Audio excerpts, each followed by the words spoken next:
Nasib mahasiswi Fakultas Seni Rupa dan Desain ITB, inisial SSS, kini di ujung tanduk. SSS telah ditetapkan jadi tersangka dan ditahan di Bareskrim Mabes Polri buntut meme Presiden Prabowo Subianto dan Presiden ke-7 RI Joko Widodo. Kebebasan berekspresi yang ia tuangkan melalui meme dengan desain prompt artificial intelligence ternyata mengandung unsur asusila. SSS dijerat dengan pasal berlapis dalam Undang-Undang Informasi dan Transaksi Elektronik serta terancam hukuman hingga 12 tahun penjara. Pro dan kontra pun terjadi di ruang publik. Lantas, apakah penahanan ini adalah sebuah bentuk pembungkaman kebebasan berekspresi atau hanya sekedar pembinaan semata? Tim TV One mengabarkan.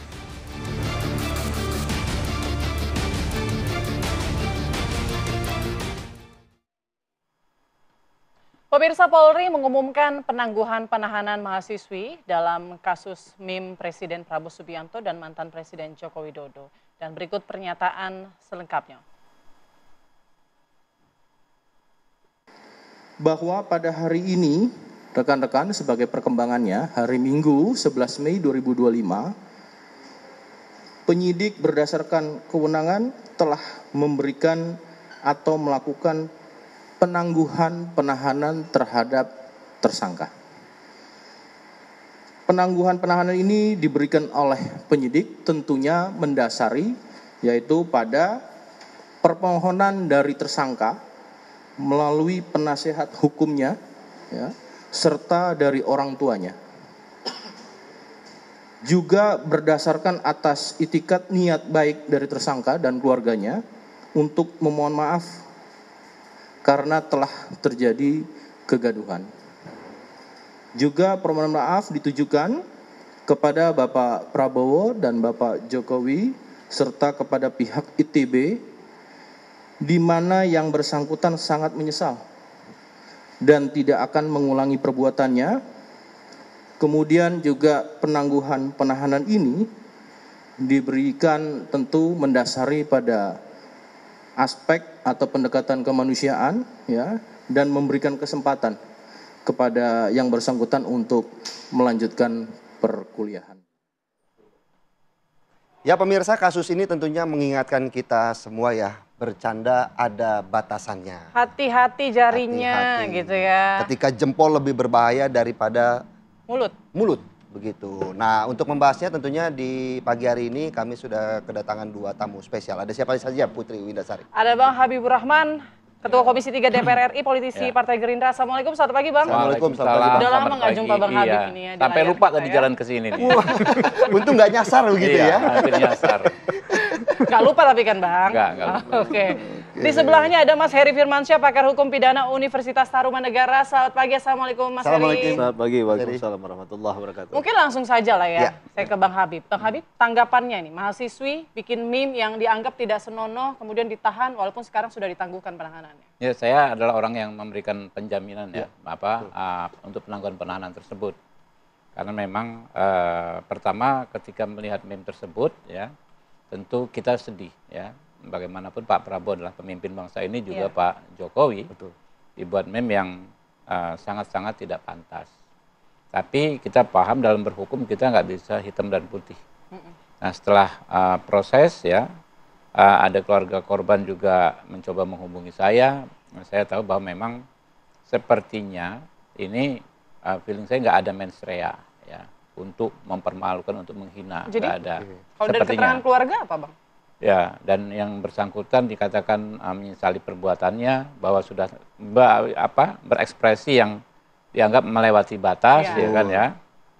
Sehingga saya berkenan mengajukan penjaminan penahanan dan saya cek melalui teman-teman yang menyidik ya, melakukan penyidikan, benar bahwa yang bersangkutan menyesal, ini sudah terlalu sudah kelewat berlebihan meme tersebut. Tapi kan tetap artinya harus ada efek jerah yang diberikan kepada pelaku. Seperti apa nantinya? Nah itulah bagaimana hukum kita berjalan yang ideal saat ini diimplementasikan oleh Pak Kapolri, oleh institusi Polri ya, bahwa hukum itu tidak sekedar berjalan di rel formalitas, tapi secara substansi bagaimana keadilan bisa ditegakkan, ketertiban bisa dijaga. Itu intinya hukum, ya. Kemudian akhirnya keadilan bisa tercapai bagi semua pihak. Nah, kita mengenal yang namanya restoratif justice. Di KUHP baru yang baru akan berlaku 1 Januari 2026. KUHP yang baru juga, ya, yang sedang kita bahas ini akan kita bahas, ya, di masa sidang yang akan datang juga mengimplementasikan restoratif justice.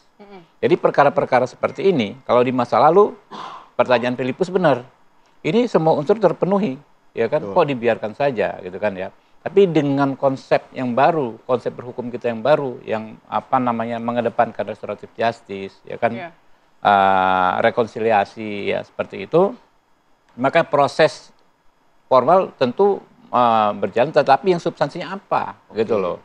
Kalau orang ini bisa menyesali perbuatannya, ya, lalu berjanji tidak mengulangi, ya, sementara beliau menyampaikan maksud sebetulnya apa, ya, saya pikir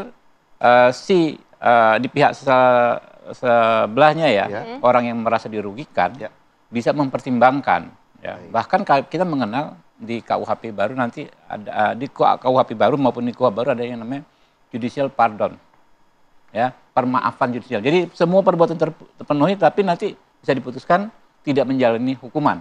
Nah, Pak Prabowo sendiri melalui Pak Dasko memerintahkan kepada saya, ya, setelah saya memasukkan, coba itu dipantau bagaimana segera adik mahasiswa itu segera bisa ditangguhkan penahanannya. Ya, artinya gitu, ya. Pak Prabowo nih sebagai objek di gambar tersebut, ya kan, bahkan menginstruksikan bagaimana segera ditangguhkan penahanannya dan ada pembinaan. Nah, pembinaan ini kan kita kemarin teman-teman dari ITB sudah menyatakan kesanggupannya, orang tuanya pun, ya kan, sudah menyatakan permintaan maaf juga secara terbuka, ya. Menurut saya, ya, ini pembelajaran yang sangat baik kita semua. Satu, ke anak muda nggak gampang loh, ya. Saya ini usia 50 tahun, kita ini tapi kelihatan mendidik, masih muda, ya? Makanya dikira orang 25 tahun. Siapa? Jadi mendidik anak kita saja umur Gen Z itu nggak gampang. Pasti di-challenge terus kan. Gen Z ini kan men-challenge apapun, Bos. Kalau kita pakai pendekatan formalistik hukum ANSI, nggak selesai ini barang, ya kan? Jadi kita mesti mengedepankan pendekatan yang lebih komunikatif dengan mereka ini, gitu loh. Bang Habib kan udah berkomunikasi, ya, dengan penyidik. Nah, itu memang ada aduan yang masuk sehingga itu udah viral di mana-mana pun. Memang ada aduan? Enggak ada aduan. Ini kan deliknya umum yang dipakai, kan. Jadi sudah beredar di mana-mana dan sebetulnya kan ini sudah menimbulkan keresahan juga. Kan waktu kami ini saya cerita waktu pembahasan KUHP dulu. Kenapa pasal penghinaan presiden masih eksis?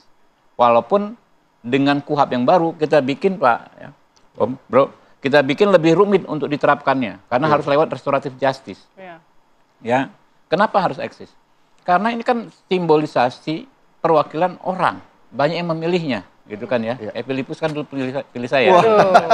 Ya kan? Kita warga roti anak timur, ya kan? Dulu kayaknya nih biar mereka aja udah. Ya kan? Kalau tokoh-tokoh seperti itu memang nggak baperan, pemimpin nggak mungkin baperan.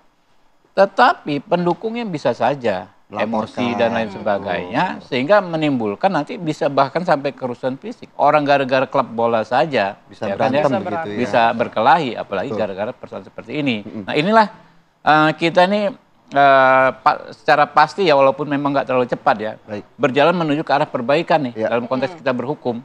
KUHP-nya baru akan diterapkan 2026. KUHP-nya belum kick off pembahasan, ya, belum dibahas nih, baru di bulan depan, tapi restoratif justice telah maksimal diimplementasikan oleh Pak Kapolri. Ini bravo untuk Pak Kapolri. Kalau Mas Heri sendiri melihatnya seperti apa kasus ini, Mas Heri, dari kacamata hukum? Karena kan kalau kita berbicara restoratif justice, artinya kan harus ada kritikan, harus ada saran, tetapi kan ini seolah-olah, ya, tujuannya seperti mempermalukan, walaupun awalnya tidak ada niat begitu, inginnya bercanda. Seperti apa Mas Heri melihatnya?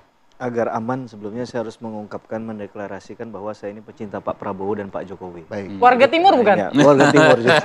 Pendukung Pak Habibur Rahman kita. Bahwa menurut saya begini, ini dari pernyataan Bang Habibur Rahman tadi juga menarik, ya, bahwa ini menjadi angin segar bagi kebebasan berpendapat dalam konteks berdemokrasi yang ke arah yang lebih positif, gitu, ya. Pejabat publik tidak baperan, kemudian bisa melihat dari perspektif bahwa ini adalah sesuatu yang patut atau tidak urgensinya untuk ditarik ke ranah substansial, ke ranah pidana. Ini menarik menurut saya. Dan pernyataan ini kan harusnya sesuai dengan semangat di KUHP ya, kemudian juga di KUHAP nanti ke depan kalau memang jadi untuk dievaluasi atau direvisi. Karena ada keadilan rehabilitatif, ada keadilan korektif di sana, bukan hanya nafsu memidananya saja. Apalagi kalau bicara dalam talian pasal ini kan clear lah kalau mau bicara ditarik ke ranah pidana ada Undang-Undang ITE-nya pasal 27 dan juga pasal 35. Tapi ke dalam konteks bahwa kalau 27 ayat 1 bicara tentang delik kesusilaan benar, ini masuk delik umum. Tapi kalau ditarik ke pasal 27A misalnya tentang pencemaran nama baik, tentu kan ini kembali ke delik aduan tadi kata Mbak Putri. Nah, tinggal kembali kepada Pak Prabowo dan juga Pak Jokowi, dan saya rasa sebagai seorang negarawan tidak menganggap bahwa hal ini adalah hal yang rumit, ya. Dari kata timur itu Bang, rumit. Ya, makanya. Itu kemudian tidak kemudian itu ditarik ke ranah pidana. Menurut saya ini saran yang benar, apalagi prosesnya adalah ada upaya perbaikan, ada ini belum kata permaafan ya, tapi dia sudah mengakui kesalahannya. Dan juga kemudian sejauh mana ini mengganggu kepentingan umum kan juga harus ditakar ya. Saya yakin dan percaya Jokowi lovers dan Pak Prabowo fans pasti akan marah sekali. Tapi dalam konteks yang lain juga mungkin ada hal yang kita perlu lihat bahwa hal ini tidak hanya bicara tentang satu sisi hak hukum seseorang, tapi bagaimana kita menggunakan hak hukum itu dengan sebijaksana mungkin kan. Jadi saya rasa perkara ini perlu jadi pembelajaran ketika kita mungkin tidak menyukai sesuatu, tapi bukan berarti dengan cara-cara yang tidak tepat. Ekspresinya juga harus diperhatikan adalah bertanggung jawab tadi. Saya rasa dalam konteks itu hukum pidana jadi ultimum remedium, bukan jadi primum remedium. Dan kita sepakat ada penangguhan penahanan, tapi sekali lagi institusi dalam hal ini juga berperan. Tadi Bang Habib juga katakan kan, bahwa mereka ingin melakukan pembinaan, begitu. Dan saya rasa ini langkah yang paling bijaksana dan harusnya memang dilakukan, gitu. Oke, ini kan ada 2 pasal ya sebetulnya yang mendasari penangkapan atau penahanan terhadap mahasiswi tersebut. Ini ada pasal 45 dan pasal 51 Undang-Undang ITE. Tadi juga Bang Habib sudah bilang bahwa tidak ada aduan, jadi ini delik umum. Nah, nanti saya mau minta Mas Heri untuk melihat ya, apakah kasus-kasus seperti ini itu masuk atau bisa dikategorikan delik umum atau memang harus berdasarkan aduan begitu ya. Nanti sesaat lagi kita akan bahas, usai jeda berikut tetap bersama kami di Apa Kabar Indonesia Pagi.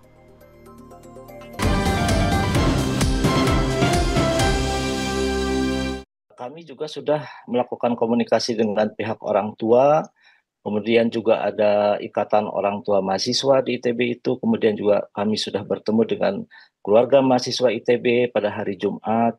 Dan dari sisi orang tua sendiri yang sudah melakukan komunikasi dengan mahasiswi kami tersebut, bahwa orang tuanya sudah mewakili mahasiswanya menyatakan permintaan maaf ya. Saya kira ini sangat penting buat kita semua, dan juga kami sangat mengharapkan tentu saja kebijaksanaan dari berbagai pihak untuk melihat situasi ini juga lebih tenang sehingga semua masalah ini bisa diselesaikan dengan baik. Gitu. Ya, sementara mahasiswa masih berada di Barreskrim, namun demikian kami dengan berbagai pihak sedang melakukan komunikasi ya agar mencari jalan yang terbaik. Saya kira saya juga mendukung, ITB sangat mendukung pernyataan Pak Hasan Hasbi terkait dengan mahasiswa ini, dan ITB tentu saja sangat mengharapkan agar mahasiswi kami ini dapat dibina dengan baik oleh pihak ITB.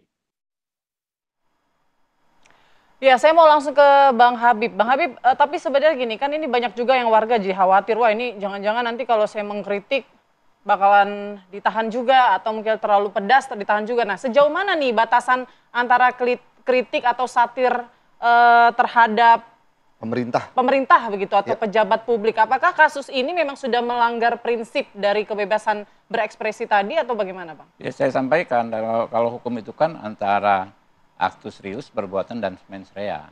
Itu yang kita adopsi di KUHP yang baru ini. Tidak sekedar pemenuhan actus reus, itu pemenuhan unsur-unsur pasal pelanggaran. Ini kata Filipus ya kita diskusi tadi kan, kalau pemenuhan unsur pelanggaran kayaknya sederhana sekali, pasti terbukti. Karena ini gambar yang tidak senonoh. Ya kan ya, melanggar kesusilaan di-upload. Menghina kalau kata warga kan, ya? Bukan sisi itu, sisi ketidaksenonohan itu, adegan berciuman itu. Nah, terpenuhi kan unsurnya kan. Lalu mens reanya seperti apa? Apakah ada niat sikap batin si pelaku untuk melakukan tindak pidana tersebut, gitu loh. Nah, sehingga keduanya dikombinasikan dalam implementasi oleh Polri. Kan ini kan masuk dalam proses penyidikan, tentu saja karena unsur-unsur pasal sudah, unsur-unsur deliknya sudah terpenuhi. Karena itu dalam waktu yang singkat Polri bisa mengambilkan keputusan yang sangat-sangat bijaksana bahwa setelah berkomunikasi, berdiskusi, berdialog dengan si pelaku, dengan keluarga, ya kan ya, dengan saya juga selaku pihak yang diminta untuk memberikan penjaminan, ya kan ya, bisa disimpulkan ya bahwasanya memang nih anak kita ini tidak bermaksud ya melakukan perbuatan yang memenuhi unsur-unsur pidana. Sehingga dalam waktu singkat bisa diputuskan penangguhan penahanan. Tapi walaupun ini baru penangguhan penahanan, arahnya menurut saya ya Mas Heri ya, sepertinya ini lambat laun akan dihentikan perkaranya ya. Nah, karena sudah ada pembicaraan untuk menjalani kuliah, untuk menjalani pembinaan oleh institusi tempat beliau, tempat anak ini sekolah kuliah di ITB dan di orang tua. Artinya kan pembinaannya di orang tua dan di kampusnya. Nah, Mas Habib, yang menarik adalah ini kan mungkin pelaku sendiri masih berkuliah. Sementara bagaimana kalau misalnya kita berandai-andai ada masyarakat biasa saja yang tidak bekerja melakukan postingan-postingan ataupun yang seperti serupa. Ya, apakah juga tindakannya ataupun treatmentnya akan sama seperti mahasiswi ini atau bagaimana? Ya, kita lihat ya, yang paling paham itu kan sebenarnya kan penegak hukum kita ya. Ini orang beneran ya. Kalau misalnya sudah berkali-kali ya kan ya, lalu ketika diajak berdiskusi memang saya nggak suka dan sebagainya begitu ya, bisa dibilang ya. Ya pasti kan terbukti mens reanya juga. Nah, jadi bukan atribusi dia mahasiswi kah, perempuan kah, masih muda kah, bukan itu. Tapi itulah pemeriksaan itu kan ada dialog dalam setiap pemeriksaan. Nah, itu bisa disimpulkan oleh ini. Ini untuk perkara-perkara terkait terutama ya, ujaran. Ini kan ujaran walaupun gambar ya. Saya kebetulan, mohon maaf Pak Eri, disertasi saya ini soal ya restoratif justice dalam perkara ujaran kebencian. Jadi sangat relevan ini kan dengan persoalan ini gitu loh. Jadi perkara ujaran kebencian ini tidak bisa tidak ya. Ini kan masuk dalam ruang lingkup luas pasal ujaran kebencian ya. Perkara ini ya tidak bisa tidak harus diselesaikan dengan mekanisme restoratif justice. Ya, kalau misalnya perkara penganiayaan orang memukul kan jelas, itu nggak perlu dicek mensreanya lagi Pak. Udah gerakan otot bukulin orang itu kan jelas niat melakukan pidana gitu kan ya. Tapi kalau ujaran, gambar, ya kan ya, apalagi gambar lebih spesifik lagi, itu kan bisa multi interpretatif ya. Kita ini ingin menyampaikan apa belum tentu sama dengan apa yang kita ucapkan. Orang yang membaca, orang yang melihat, apalagi belum tentu bisa menangkap apa yang kita ini. Kita semua kesulitan loh. Artinya harus dicari tahu dulu tujuannya ya. Iya, gitu ya. Harus dalam konteks komunikasi. Kita ini semua kesulitan Pak.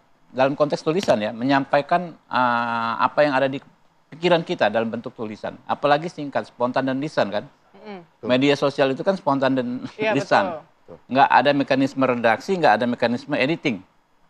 Gitu kan. Nah, itu sulit. Tambah lagi orang banyak yang melihat dan membacanya. Itu kan pasti ada kesulitannya. Mengunggah kembali gitu ya. Tapi Bang Habib, ini persepsi publik juga jadi menganggap pemerintah anti kritik nih, langsung diciduk gitu kan. Nah, gimana ini supaya supaya pemerintah mungkin tidak anti kritik, ya, kalau ini berubah, prosesnya gitu, mengabaikan mens rea, nih bocah terus ditahan, disidang, dihukum, boleh. Tapi dalam waktu cuma 2 hari, bisa ada keputusan yang demikian bijaksana. Kalau saya sih justru mengapresiasi institusi Polri, teman-teman penyidik, Pak Kapolri. Iya, tapi kan itu karena dijamin sama Bang Habib. Kalau rakyat biasa mungkin yang tidak dijamin mungkin lanjut Bang ke pengadilan. Kita kan banyak perkara seperti ini ya. Bagaimana saya bicara angka ya, bicara angka. Bagaimana konsep restoratif justice ini berkembang sejak 2019 nih, ya, ke 2024. Ya, jadi itu masuknya Pak Prabowo di pemerintahan 2019 ya. di kepolisian ada yang namanya Perpol, peraturan kepolisian, di kejaksaan ada namanya Perja, peraturan kejaksaan, di pengadilan ada namanya SK Dirjen Badilum, ya, Badan Peradilan Umum. Kemudian dalam KUHP baru ada, di KUHP baru kita insert satu bab. Jadi ini bukan spontan kasus per kasus. Yeah. Regulasinya kita siapkan, ya. Aturannya kita siapkan, implementasinya sudah berjalan sebelum aturannya berlaku loh. Yang di 2026 ini belum berlaku, sudah berjalan. Saya pikir ini luar biasa. Sedikit saja Mas Habib, apakah di peraturan yang dipersiapkan juga hanya dengan permintaan maaf saja sudah cukup untuk kemudian? Jadi gini, makanya ada banyak cara untuk menilai mens rea itu keahlian dan skill penyidik nanti yang bermain di sana. Tapi ada panduannya, bukan subjektivitas. Gitu. Oke, saya ke Mas Heri. Mas Heri sendiri melihatnya batasan hukum dari kebebasan berekspresi, kan kita sebetulnya dijamin ya kebebasan berekspresinya dalam Undang-Undang Dasar 45 begitu ya. Tapi kalau Mas Heri sendiri melihat batasan hukumnya ini memang sudah melanggar prinsip atau ada koreksi nggak dari kasus ini? Ya, kita kan bicara dalam konteks HAM ini, kita lihat DUHAM, Declaration Universal of Human Rights begitu ya. Kemudian ada ICCPR yang kemudian turun menjadi undang-undang tentang HAM sendiri. Dan itu banyak diadopsi di undang-undang di KUHP, di KUHAP gitu kan. Nah dalam konteks tadi menurut saya kita juga menarik kembali ke belakang Mbak Putri bahwa dalam hukum pidana itu ada mala in se ya Bang, ada mala prohibita. Apakah dalam konteks kajian kasus ini sebenarnya ini bukan kejahatan yang kita kenal seperti pembunuhan tadi Bang Habib bilang. Tapi misalnya ini dikatakan kejahatan karena diatur oleh hukum yang mengatakannya sebagai kejahatan. Maka ini malah in prohibita tadi yang saya katakan. Kalau kita menariknya ke arah sana, seharusnya level atensi kita terhadap substansi perkara ini tidak langsung kita katakan sebagai kejahatan, itulah sebenar sejatinya tadi. Maka kita lihat dulu apa sih dampak dari yang dihasilkan dari meme tadi gitu. Kemudian mungkin orang yang terdampak langsung, pihak yang ada dalam gambar itu misalnya, seperti apa reaksinya gitu.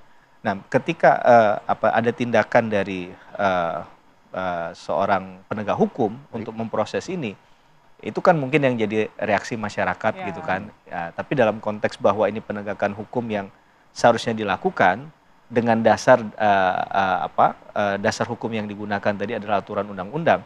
Tentunya kembali lagi bahwa ketika bicara tentang kemerdekaan berpendapat, apakah kita mau menjadikannya sebagai satu hak yang relatif ataukah hak yang sifatnya absolut?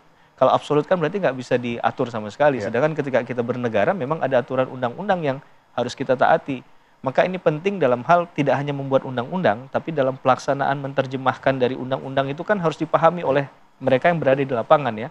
Jangan sampai semangat pembentuk undang-undang tadi Bang Habib mengatakan demikian, sebenarnya nggak mesti harus primum remedium, dia ultimum remedium. Tapi kemudian digunakan instrumen hukum pidana, alat kelengkapan negara, ditangkap, ditahan seseorang tadi. Padahal harapannya nggak sampai sejauh itu tadi. Apakah bisa tabayun dulu, restoratif justice tadi mekanismenya. Nah, ini yang harapannya penting di sana. Kemudian menerjemahkan antara aturan umum tadi dengan membuat aturan teknis ini kan kadang juga berbeda-beda. Pandangan misal teman-teman kepolisian, teman-teman kejaksaan, di level pengadilan itu sering kita temukan faktanya begitu. Nah ini bagaimana kemudian kita untuk perkara-perkara yang berkaitan dengan kebebasan berpendapat itu sebenarnya bukan pidana dulu yang diutamakan tadi saya katakan. Bukan primum remedium dia, tapi kita bicara dalam konteks ultimum remedium. Kita tidak mengatakan bahwa perbuatan itu benar, sama sekali tidak. Dan kita tidak mendukung hal itu. Karena menghormati orang tidak hanya berdasarkan pejabatan, dia sebagai pejabat publik atau tidak, dia seorang presiden atau tidak. Tapi hakikatnya adalah menghormati setiap warga negara, setiap individu. Kan itu inti dari artinya human sebelum rights ada proses penangkapan, menurut kacamata hukum Mas Heri, artinya sebelum penangkapan bisa saja dilakukan secara kekeluargaan, meminta penjelasan, meminta keterangan begitu. Dipanggil aja tapi dipanggil nggak aja ditahan dulu gitu. gitu. Ya, karena begini, kalau kita bicara orang itu terpenuhi unsur delik saja, mungkin mudah dengan menggunakan instrumen hukum. Tapi mengatakan orang ini bersalah atau tidak, tadi sudah disinggung juga oleh Bang Habib, ada judicial pardon misalnya kan, itu kan putusan pengadilan yang harus bicara. Tapi kan masuk ke mekanisme ini sudah panjang kali lebar, sudah banyak upaya mungkin yang dilakukan secara paksa, dan itu secara human rights, secara hak asasi manusia berpotensi banyak pelanggaran. Walaupun orang ini mungkin dianggap sudah melanggar hak asasi orang lain juga dengan masuk ke delik kesusilaan atau mencemarkan nama baik seseorang dan lain sebagainya. Tapi dalam koridor pasal ini memang menurut saya harus ada kehati-hatian, karena ketika kita ingin membatasi sesuatu yang sifatnya di dunia maya, saya rasa dengan menggunakan instrumen hukum pidana akan banyak tsunami perkara nanti ke depan. Tapi Mas Heri, undang-undang ITE yang baru kan udah disahkan nih. Ya. Artinya memang belum diterapkan atau harusnya kan sudah bisa diterapkan, bukan sih? Iya, tadi kalau kita secara menggunakan kacamata kuda saja, menggunakan instrumen hukum pidana, semua orang bisa terpenuhi unsur delik dengan mudah. Tapi kemudian ketika kita melihat dalam yang lebih dalam tadi adakah memang kesungguhan niat tadi, atau dia mungkin adalah bagian dari lawan politik begitu, itu mungkin ada kajian yang tertentu ya, berarti dia sudah ada ada tujuan tertentu, soal ada niat setting berarti harus goals dari tadi. kejujuran pelaku ya, jujur nggak atau niat atau enggak. Karena itu harus yang digali adalah sejauh mana perbuatan tadi itu dilakukan dengan melihat intentionnya tadi, secara niatnya tadi dia sengaja atau tidak sih, apa alam pikiran dia yang kemudian memaksa dia atau terpaksa dia melakukan itu, apakah ini sebuah bentuk dari saya nggak tahu ya, kritik atau bukan, yang itu yang perlu digali tadi. Kalaupun itu salah ya tetap harus dikatakan salah. Cuman prosesnya apakah kita menggunakan instrumen hukum pidana untuk kasus-kasus macam ini, itu yang semestinya perlu secara bijaksana kita lakukan dan kita pertimbangkan gitu. Oke, terakhir mungkin Mas Habib. Apa? Ya, harapannya dari kasus ini mungkin ada terkait pesan masyarakat Indonesia, jadi gini, terkait kebebasan berekspresi, jadi gini, batasan-batasannya apa terkait saja. restoratif justice, itu memang ada penentangan ya. Soal di tahap penyelidikan ini, Pak Heri, ya kan, apakah di tahap penyelidikan sudah bisa diterapkan, diimplementasikan restoratif justice? Karena prakteknya ya sulit sekali. Bagaimana mungkin diterapkan, karena memang belum ada upaya paksa, ya belum ada mekanismenya untuk memanggil, untuk memeriksa. Itu kan semua proses dalam penyidikan. Gitu loh. Nah, sehingga bisa dipahami di satu sisi memang delik-delik terpenuhi, unsur-unsur delik pelanggaran yang terpenuhi, nggak ada yang salah dengan Polri menangkap dan menantu, nggak ada yang salah. Ya, tapi bagaimana Polri menerapkan yang namanya restoratif justice, mengedepankan dialog, komunikasi, diskusi, lalu memberikan penangguhan penahanan, bahkan ini secara de facto menghentikan penyidikan ini sebetulnya ya. Itulah yang menurut saya sangat-sangat bagus diterapkan. Gitu, Bu. Baik, Mas Habib dan juga Mas Heri, terima kasih banyak untuk penjelasannya. Tentunya kita berharap ya bagaimana kasus ini bisa dijadikan pembelajaran untuk kita juga lebih berhati-hati, lebih bijak dalam menggunakan media sosial ya. Apalagi kan ini kan kalau kita lihat eranya sudah berubah, bukan lagi mulutmu harimaumu, tetapi jempolmu harimaumu. Ya kan, Bu. Baik, terima kasih banyak Bapak-bapak, semoga sehat dan sukses selalu. Jadi lebih sering ya nanti ke sini ya, Mas Heri, ya. Ini edisi khusus ini. Wah, edisi khusus buat Waisak. Ya, untuk Timur yang undang. Kalau bukan anak Timur. Oke, baiklah, kita jeda terlebih dahulu ya Pak Bira.